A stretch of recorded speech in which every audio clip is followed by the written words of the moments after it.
Todos saben que vivimos en una sociedad que avanza rápida, que no se detiene. Parece claro que el cambio climático va a cambiar las maneras de consumir y los ciudadanos demandan cada vez más alimentos sostenibles, en sintonía con el planeta. Pero la agricultura es consciente de estos cambios, ¿se está reciclando en esta dirección? Para responder estas preguntas, vamos a visitar un centro que cumple 75 años de andadura. La Estación Experimental Aula Dei CSIC de Montañana es una referencia en investigaciones agronómicas para todo el sector primario. Aquí estudian la ciencia, aquí planean el futuro. Orientamos nuestro esfuerzo a conseguir desarrollos, resiliencias, adaptaciones a las nuevas condiciones climáticas y a la nueva adaptabilidad de las plantas a las condiciones que estamos sufriendo, que estamos viviendo y que se van a acrecentar en los próximos años. Efectivamente, la celebración del 75 aniversario de la Estación Experimental Aula Dei CSIC es una excusa para conocerla por dentro, para redactar su historia, pero sobre todo para analizar los proyectos de investigación que en estos momentos lidera, desde la adaptación de la agricultura al cambio climático hasta la mejora genética, por ejemplo, de la cebolla de Fuentes. Un estudio basado en la obtención de semillas a través de esta técnica, la fecundación in vitro. En cada bandeja se colocan minuciosamente 30 flores de cebolla para reproducir embriones de la planta, algo que solo se logrará en estas cámaras de ambiente controlado. Lo que conseguimos es ahorrar entre unos 4 y unos 6 años con respecto a los métodos de mejora tradicionales. De ahí el gran interés que tienen estas técnicas tanto para organismos de investigación pública como para las empresas privadas. Como pueden observar, la sociedad avanza a nuevas velocidades. Vivimos tiempos de cambios y los cambios han llegado para quedarse. El 75 aniversario de la Estación Experimental Aula Dei CSIC es una excelente excusa para adelantarnos a ese futuro, para interpretar la nueva agricultura, aquella que combinará la productividad con la conservación del planeta. Bienvenidos a Tempero.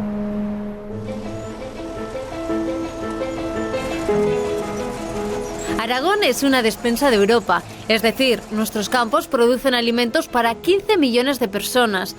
Un gran potencial económico que, sin embargo, provoca un aumento de los gases de efecto invernadero, los responsables del calentamiento global.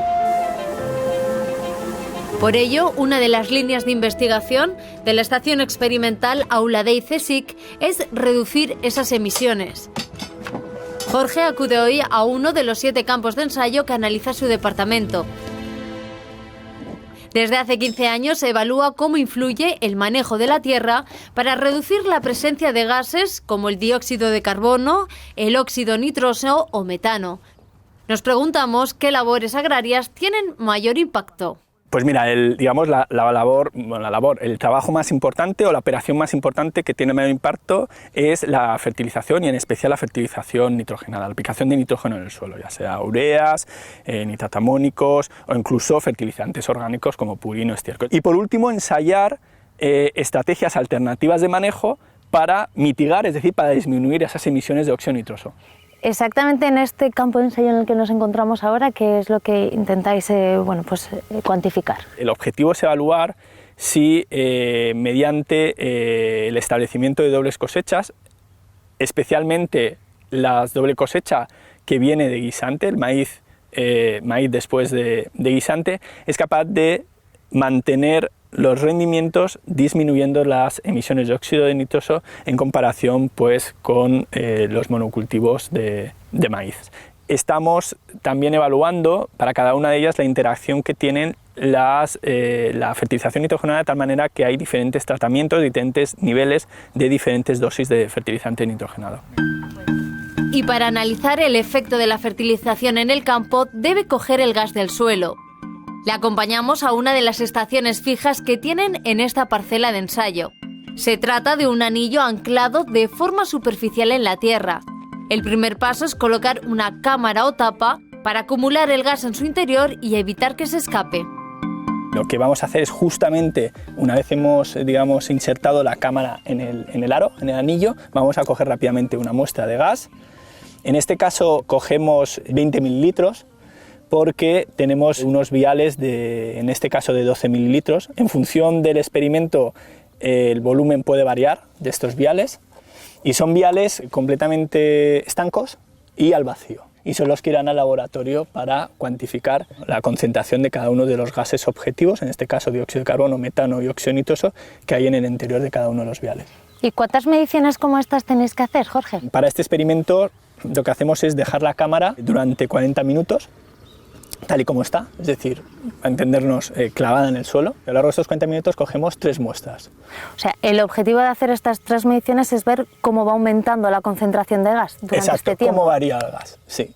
Cómo varía el gas, ya que alguno de los gases puede incluso disminuir.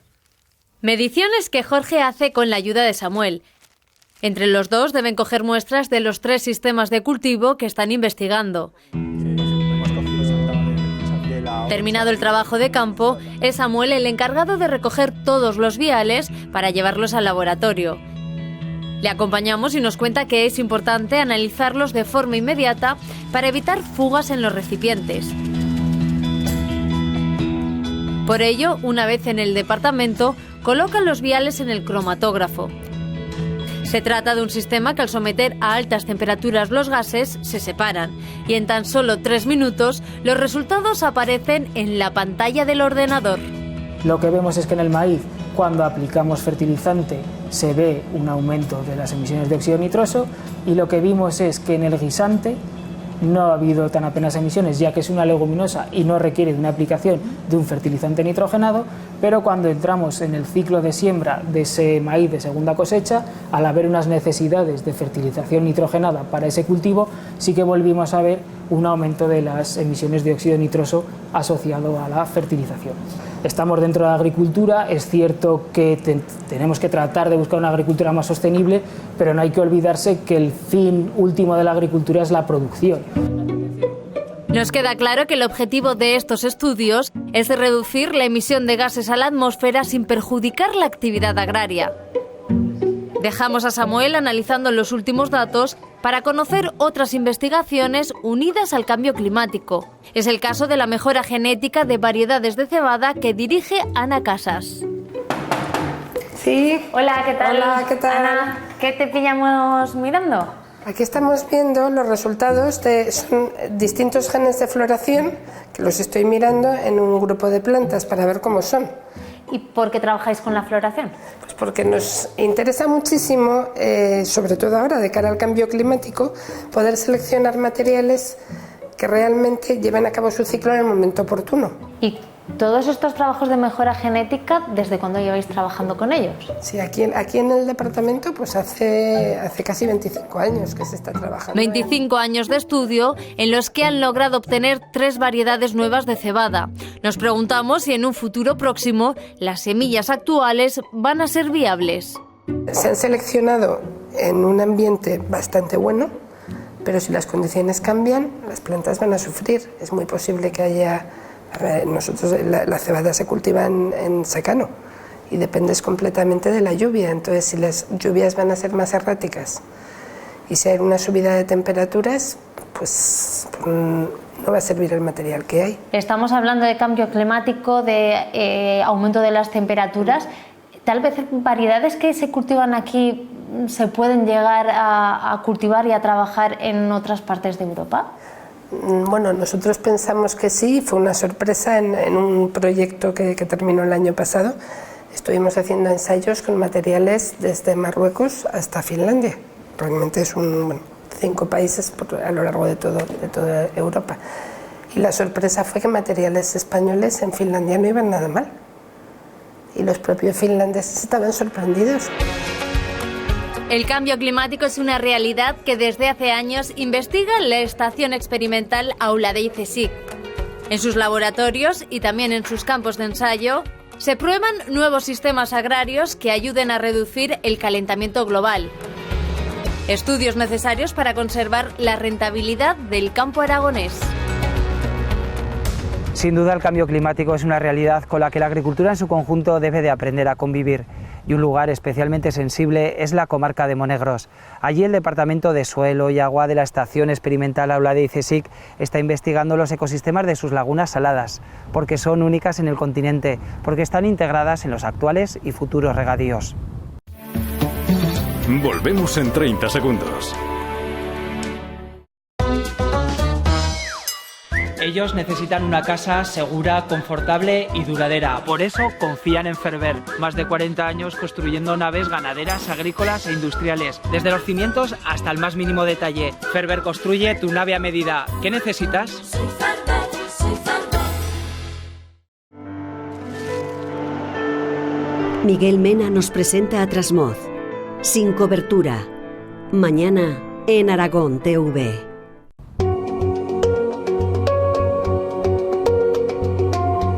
Las saladas de Monegros se camuflan con la tierra y con el cielo en realidad. Son difíciles de apreciar, pero existen. En total hay catalogadas 149 lagunas en los términos de Bujaradós, Sástago y Peñalba y suman 1.900 hectáreas de humedales. En Europa no hay una concentración similar, no hay nada parecido. En este sitio tan insólito y tan desértico trabaja Carmen, científica titular de la Estación Experimental Aula de ICESIC. Con una barrena recoge una muestra de estos suelos que apenas contienen oxígeno, pero que protegen una vida extrema. Cobijan microbios que son capaces de sobrevivir en las condiciones de humedad y salinidad que aquí aparecen. Carmen, buenos días. Buenos días. ¿Qué secretos esconden estos suelos de los Monegros? ¿Qué información estáis buscando aquí?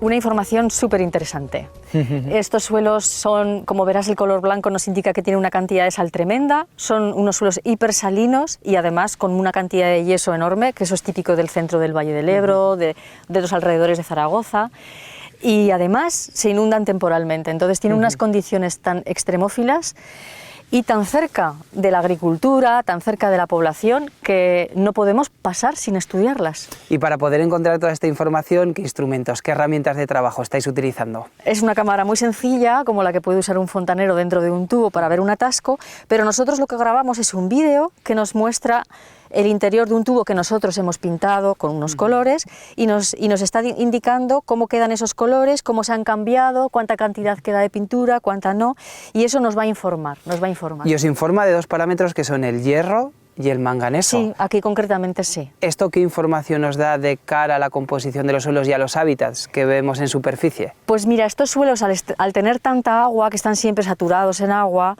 y aunque no veamos ahora lámina porque ha sido una primavera seca, pues normalmente esta salada tiene muchísima agua, pues estos suelos no tienen oxígeno. Y el oxígeno es una cosa a la que estamos tan acostumbrados que parece mentira. Pues el hecho de que en los poros del suelo no haya oxígeno y haya solamente agua condiciona los bichos que viven en el suelo, pequeños, medianos y hasta las plantas. Por lo que te escucho, las saladas de Monegros son una joya ecológica que tenemos aquí dentro de Aragón. En Europa no hay nada igual. De hecho, el proyecto en el que estamos involucrados, hemos podido interesar a gente de Europa que está acostumbrada a otros ambientes que no tienen nada que ver con esto, y a gente del norte de África, que es donde esto se reproduce. Estamos más cerca del desierto en ese sentido y de condiciones desérticas y además extremas de salinidad, no solamente desérticas, que de otros compañeros nuestros y países europeos. Es muy difícil colaborar con científicos europeos en estos temas, muy difícil. En realidad, ecosistemas de esta naturaleza solo aparecen en desiertos africanos, de Australia o de Estados Unidos. A esta laguna en concreto, en Monegros se le conoce como la Salineta y es de las pocas de todo el complejo que tiene algo de agua durante todo el año. Abarca 23 hectáreas y supera el kilómetro de longitud. Carmen nos cuenta que la concentración de sal es hasta 10 veces superior a la del agua del mar. Es de las más cercanas al núcleo de Bujaraloz. De esta laguna, Carmen, se llegó a extraer sal hasta la década de los 60. Aquí tenemos la caseta, vivo ejemplo de aquella industria que hubo. El último testigo, las últimas piedras que quedan en pie de donde se guardaba la sal. Efectivamente, he conocido a alguno del pueblo de mi generación que su padre le traía aquí a coger la sal para consumo de casa, para guardar alimentos, no para mucho más. ¿Y estos vecinos de Bujaraloz, por qué podían extraer tanta cantidad de sal? ¿Qué razones podéis ofrecer actualmente los científicos? Es el material geológico que tenemos, son unos materiales que ya llevan sales en sí, porque es cuando se depositaron también fueron el fondo de un enorme lago en el centro del Valle del Ebro. Entonces los materiales llevan sal, el agua subterránea lleva mucho sal, entonces aunque llueve se disuelve, se vuelve a mezclar y es un agua muy salina, hipersalina. En cualquier caso, la Salineta es de las pocas lagunas de todo el complejo Bujaraloz-Sástago que durante prácticamente todo el año mantienen una lámina de agua. Sí, porque está muy cerca de Bujaraloz, está conectada al agua subterránea en varios niveles, entonces eso le da muchísima más cantidad de agua.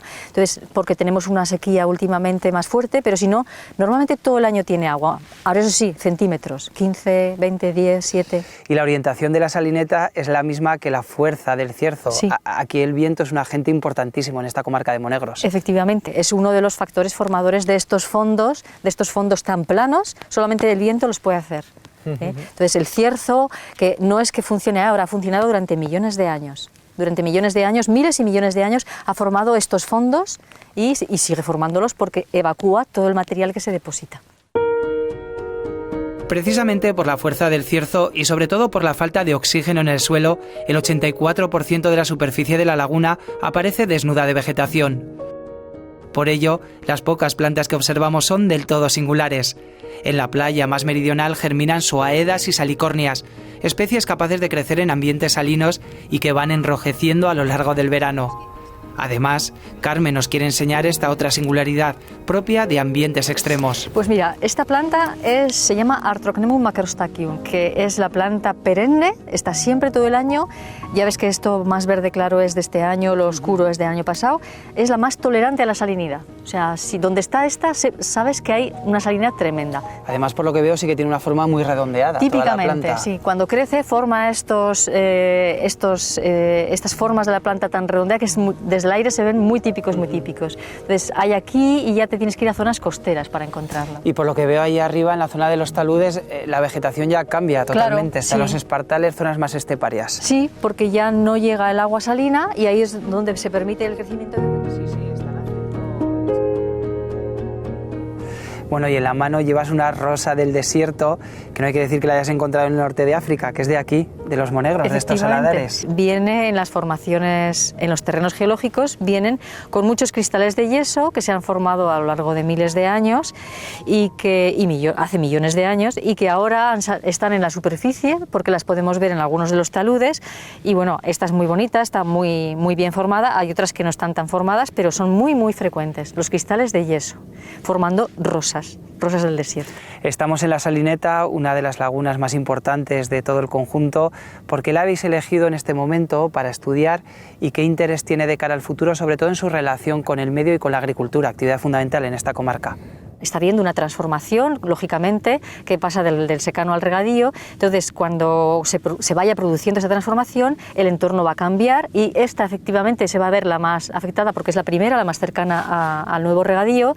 Entonces, las condiciones van a cambiar y nos interesa conocer cómo son los procesos en el suelo y cuáles los hábitats, cómo se distribuyen antes de la transformación para luego poder tener una evolución, ver cómo evoluciona con las nuevas condiciones hídricas y de todo tipo y después de la transformación y veremos pues una gradación de condiciones.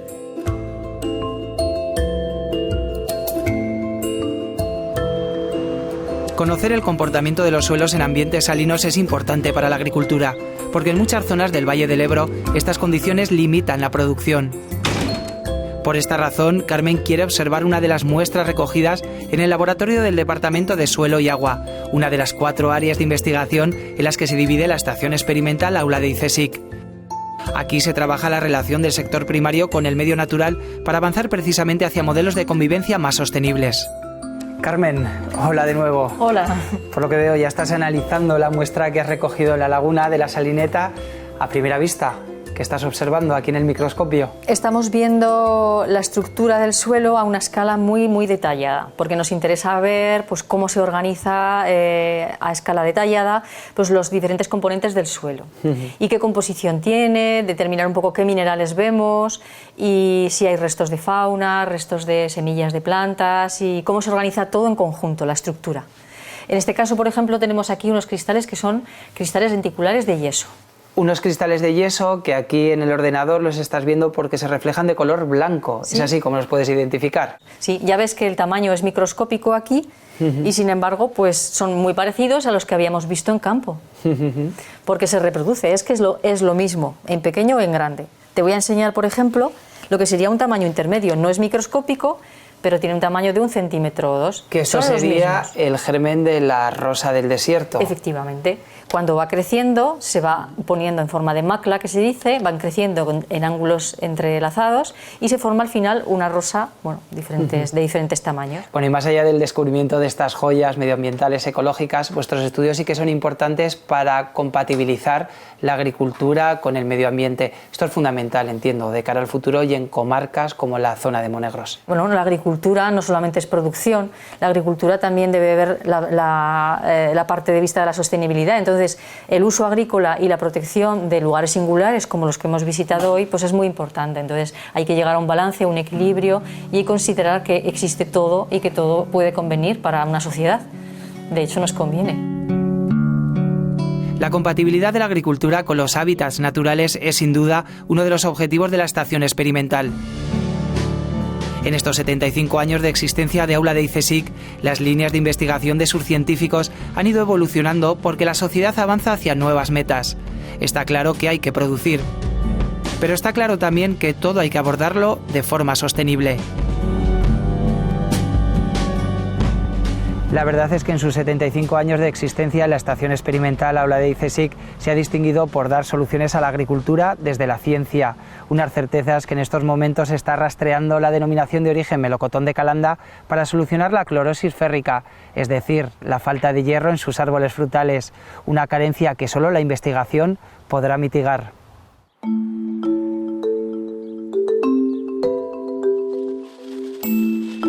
En la comarca del Bajo Aragón, los temporeros trabajan desde primera hora de la mañana en el embolsado del melocotón de Calanda. Una tarea manual que tiene como objetivo proteger al fruto de posibles roces y agentes externos. A pocos metros de aquí, en la cooperativa San Miguel de Puigmoreno, tenemos una cita con su técnico de campo. Queremos charlar con él sobre una complicación agronómica que desde hace años sufren los melocotoneros de la zona y le preguntamos para empezar cómo va la campaña. Pues ahora mismo estamos con la recolección del albaricoque, estamos en plena campaña, la producción podría ser mayor, pero las heladas primaverales sí que han mermado algo la cosecha. También estamos con la recolección del paraguayo y con la faena típica de esta zona, que es el embolse del melocotón. Pero como sabes, hoy nosotros no venimos a hablar de melocotones ni de paraguayos, sino de una enfermedad, de un problema que tienen las plantas aquí, que se llama clorosis férrica. ¿En qué consiste esta enfermedad? La clorosis férrica consiste en la carencia de hierro en las plantas, en este caso en los árboles frutales. Esto es debido a que el suelo retiene el hierro y las plantas no son capaces de absorberlo a través de las raíces a su sistema. ¿Y podemos conocer el problema en campo? Sí, vamos. Venga, pues.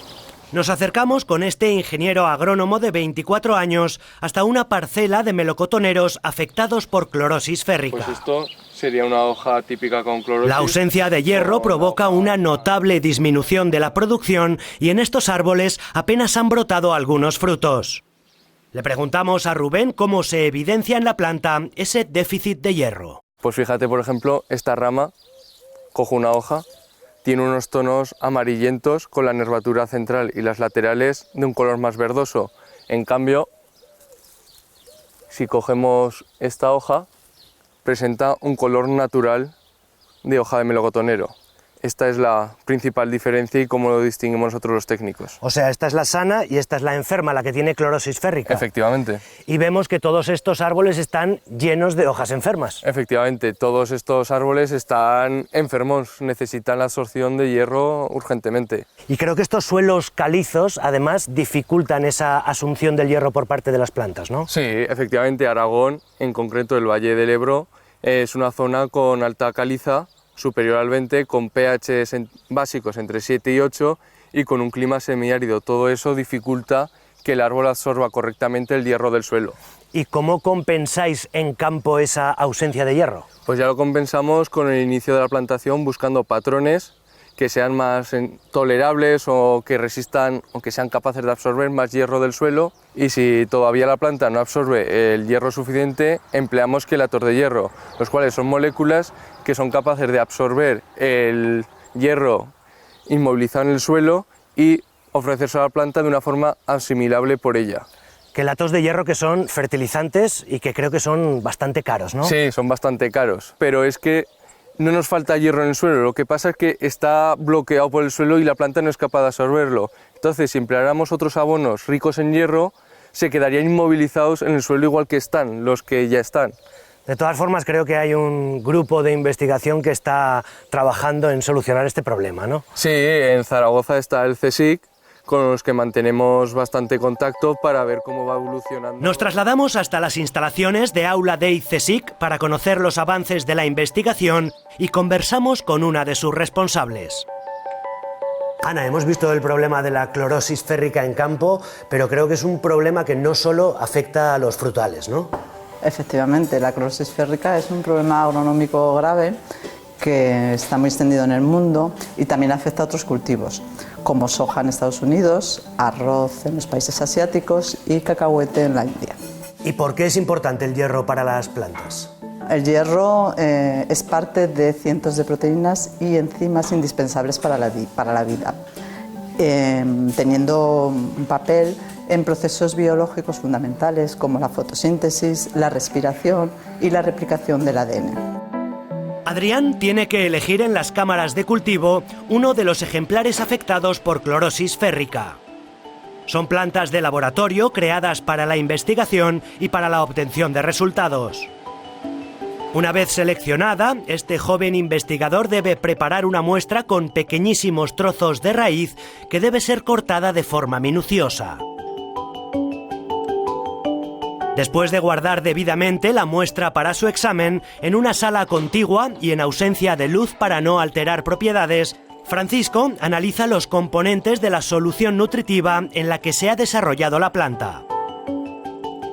Soluciones, Ana. ¿En qué soluciones estáis trabajando aquí vuestro grupo de investigación? Nuestra investigación tiene como objetivo entender por qué en un mismo suelo la clorosis férrica afecta a plantas como el melocotonero, mientras que otras, como la remolacha azucarera, están bien adaptadas y no desarrollan esta carencia.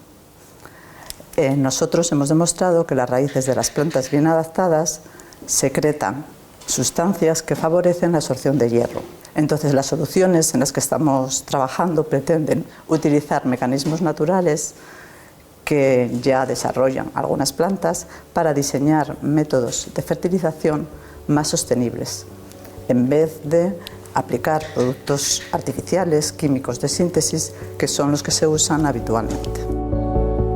Una vez preparadas las muestras, tanto de la raíz de la planta como de la solución nutritiva, se lleva a cabo la espectrometría de masas de alta resolución. Tecnología de última generación para la obtención de unos resultados dirigidos a la solución de un problema histórico del campo. ¿Qué tal, Jesús? Encantado de recibiros. Sin abandonar el edificio, hemos quedado ahora con el director de la estación experimental. En una exposición de material científico antiguo que forma parte de la celebración de los 75 años que cumple la institución, conversamos con Jesús Val sobre el pasado, el futuro y las líneas de investigación actuales. Tenemos muchas líneas de investigación abiertas, no podemos enumerar todas y necesariamente quiero hacer un resumen. Además, un resumen con una visibilidad, yo creo que interesante, ¿no? para el sector al que va dirigido el programa y para la sociedad en general.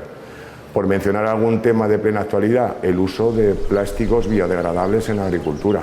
El problema de los plásticos, no tengo que abundar mucho en el tema, está todo al orden del día. El uso de la tecnología CRISPR, el uso en plantas agrícolas. Somos expertos en otra línea, en Big Data, Agricultura y Clima 4.0. Abordamos desde aquí el problema del mejillón cebra, que ha venido para quedarse, pues también se aborda desde aquí. Son muchos temas, es imposible resumir, pero bueno, esto quizás sea un panorama apresurado de lo que algunas de las cosas que estamos haciendo. Y creo que uno de los grandes hitos de esta institución ocurre en 1956. Cuéntame en qué consiste. Bueno, pues en 1956 es el fruto de 9 años previos. En esta casa se descubre el número exacto de cromosomas de la especie humana. Un investigador de origen chino hace precisamente este descubrimiento, lo publica en 1956, precursor de la detección de trisomías, de alteraciones genéticas. Todo eso es gracias a Zhou Jinqiu, que trabajó aquí durante 9 años y que en Zaragoza precisamente tiene una calle. El futuro de la institución supongo que pasa por solventar el impacto del cambio climático sobre la agricultura, ¿no? Sobre la agricultura y sobre el medio ambiente. En todas nuestras líneas de investigación, tanto de básica como aplicada, no solo tenemos en cuenta y orientamos nuestro esfuerzo a conseguir desarrollos, resiliencias, adaptaciones a las nuevas condiciones climáticas y a la nueva adaptabilidad de las plantas a las condiciones que estamos sufriendo, que estamos viviendo y que se van a acrecentar en los próximos años. Supongo que cuando detectáis que todavía hay gente escéptica con el cambio climático, por ejemplo el presidente Trump, por ejemplo, os lleváis las manos a la cabeza, ¿no? Es que los científicos, al menos yo lo he hecho una lucha personal. El cambio climático es un ejemplo, el más espectacular porque es el que tenemos encima, pero la proliferación de las pseudociencias, de las fake news científicas, la cantidad de aseveraciones que salen por redes sociales es demoledor. Es nuestra obligación no luchar contra eso, tenemos que contrarrestar con datos cuantitativos, con argumentos realmente bien basados, toda esa parafernalia de aseveraciones que no tienen ningún fundamento. Trump es uno de ellos y hay muchos otros ejemplos. Lo que pasa es que este es el que más estamos sufriendo y las consecuencias las va a pagar todo el planeta, las está pagando todo el planeta. Nos quedamos con el director visitando la exposición de material científico. Este equipo de aquí abajo... Microscopios, pHímetros, balanzas de precisión, son todos aparatos que han servido para las investigaciones llevadas a cabo en la estación experimental entre la década de los 40 y la de los 70. Una historia fascinante que desde sus inicios en 1944 habla fundamentalmente de ciencia aplicada a los ámbitos agrícola y medioambiental. La historia de la estación experimental de Aula Dei es fascinante porque aquí se descubrió, como acaban de escuchar, que los humanos tenemos 46 cromosomas, una certeza que es la base de las investigaciones en materia genética que tanto han progresado también en el terreno de las plantas. Gracias a la técnica de la fecundación in vitro, en este centro se puede mejorar la cebolla de Fuentes. Es la ciencia la que sigue al servicio del agricultor.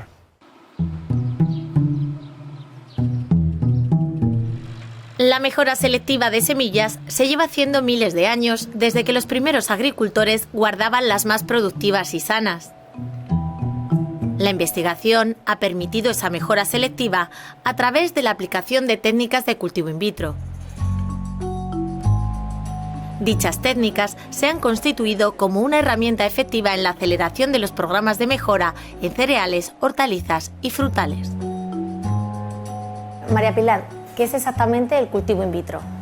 El cultivo in vitro es cultivar las plantas en vez de su ambiente natural en unas condiciones en las que controlamos tanto los medios nutritivos como las condiciones ambientales. Con los componentes que ponemos en el medio de cultivo podemos modificar el desarrollo normal que tendrían y así conseguir de tejidos, por ejemplo, que normalmente no darían embriones, pues conseguir embriones. Aquí en este laboratorio, en este departamento, sois especialistas en cebada y trigo, pero sí, creo que también trabajáis con otras especies, como es el caso de la cebolla. Sí, estamos trabajando también con cebolla de Fuentes. Hacemos el mismo proceso, pero en distintas especies.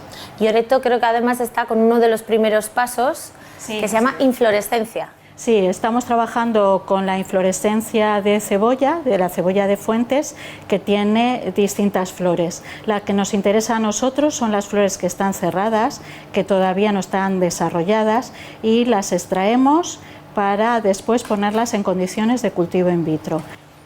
Una vez que tenemos toda la cantidad de flores cerradas que necesitamos, nos dirigimos con la placa hacia la cabina de flujo laminar, donde se trabaja en condiciones de esterilidad. Allí María Pilar coloca las flores en el medio de cultivo, siempre de la misma manera para facilitar su identificación. ¿Y qué nutrientes tiene este medio de cultivo? Tiene todos los nutrientes que necesita la flor para desarrollarse, tiene las hormonas que son las que van a hacer que siga un patrón de desarrollo u otro, y tiene también un agente gelificante que permite que el medio sea sólido y podamos manejar mejor los los tejidos. Y si hablamos de eficacia, ¿cuántos embriones llegáis a obtener? La eficiencia para obtener embriones en cebolla es muy baja. Tenemos que poner, y depende también de la variedad. En el caso de la cebolla de Fuentes es especialmente baja y estamos hablando de unas 5.000, 6.000 flores que tenemos que poner en cultivo para obtener unos 12 embriones. Pero aún así, a pesar de la baja rentabilidad, es muy importante esta investigación. Sí, el material que obtenemos es muy valioso para los mejoradores. Para unas técnicas u otras que utilizan los mejoradores son muy importantes. Acompañamos ahora a Ana, científica del equipo de María Pilar, hasta los sótanos de este edificio. Aquí se encuentran las cámaras donde se guardan las placas con las muestras. En este caso, las condiciones óptimas son de 25 grados de temperatura, con una humedad relativa de entre el 50 y el 65% y con 16 horas de luz diarias. Veo que aquí no solamente tenéis cebolla, también hablábamos antes de los cereales. ¿Qué es lo que tenéis aquí exactamente? Pues estos son embriones de cereales que se han desarrollado a partir del cultivo de anteras. Las anteras son los que contienen los granos de polen jóvenes. Entonces, lo que hacemos es poner los granos de polen en el medio de cultivo, se forman los embriones y una vez formados los embriones los pasamos a este medio de regeneración que es el que favorece el desarrollo de las plántulas. O sea que tenemos diferentes técnicas de cultivo in vitro dependiendo de las especies. Efectivamente, en cebolla lo que hacemos es cultivo de ovarios y en el caso de cereales funciona muy bien lo que es el cultivo de anteras. ¿Durante estos 3 meses hacéis algún tipo de cambio de manipulación? Sí, al cabo del mes de cultivo lo que tenemos que hacer es cambiarlas a otro medio que lleva una composición de hormonas diferente, que va a ser la que haga que se forme el embrión. Ana, a la hora de aplicar estas técnicas de cultivo in vitro, ¿cuánto tiempo se puede ahorrar a la hora de obtener una nueva variedad? Bueno, pues cuando hacemos cultivo de ovarios o cultivo de granos de polen inmaduros, lo que conseguimos es ahorrar entre unos 4 y unos 6 años con respecto a los métodos de mejora tradicionales. De ahí el gran interés que tienen estas técnicas tanto para organismos de investigación pública como para las empresas privadas.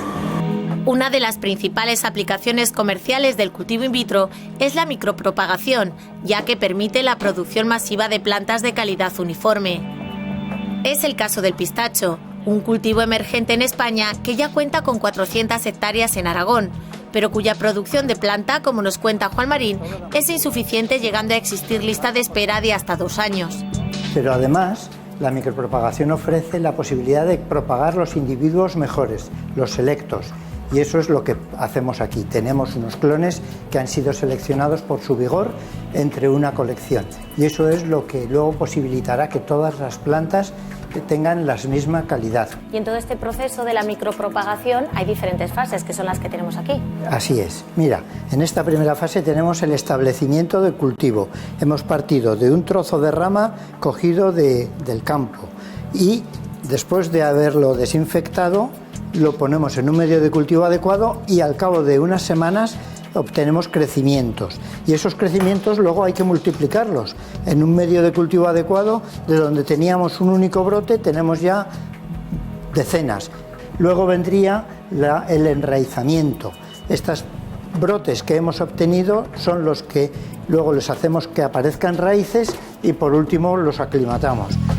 Pero sin duda el papel más importante de la micropropagación es el de propagar patrones o portainjertos, es decir, constituir las raíces del árbol, que son las que le van a proporcionar nutrientes y lo van a hacer resistente tanto a plagas como a hongos. Y aquí tenemos el patrón portainjerto más importante actualmente, que es americano, es el UCB1, es un híbrido que tiene muchas características, un gran vigor y resistencia a enfermedades de suelo.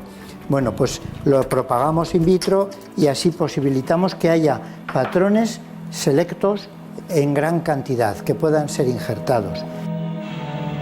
Juan nos acompaña hasta la parcela experimental que tienen en el recinto a conocer a Elena García, la técnica que se encarga de controlar el comportamiento en campo de las plantas. Básicamente lo que tenemos en el laboratorio, en cultivo in vitro, luego lo traemos aquí para ver su comportamiento en campo y así ya poder dar una garantía a los viveristas de cómo se comporta en determinados terrenos determinados suelos, en determinadas condiciones climáticas, los portainjertos que nosotros propagamos o que se producen en todo el mundo. Tenemos varias especies. ¿Qué variedades de pistacheros tenemos aquí? Bueno, variedades de pistacho, de la variedad que consumimos, tenemos 6 variedades femeninas, cultivares femeninos, y 2 cultivares masculinos, porque el pistacho necesita un árbol femenino, que es lo que nos va a dar el fruto, y árboles masculinos, que es lo que van a polinizar la flor femenina para obtener el fruto. Pero nuestro reto ahora es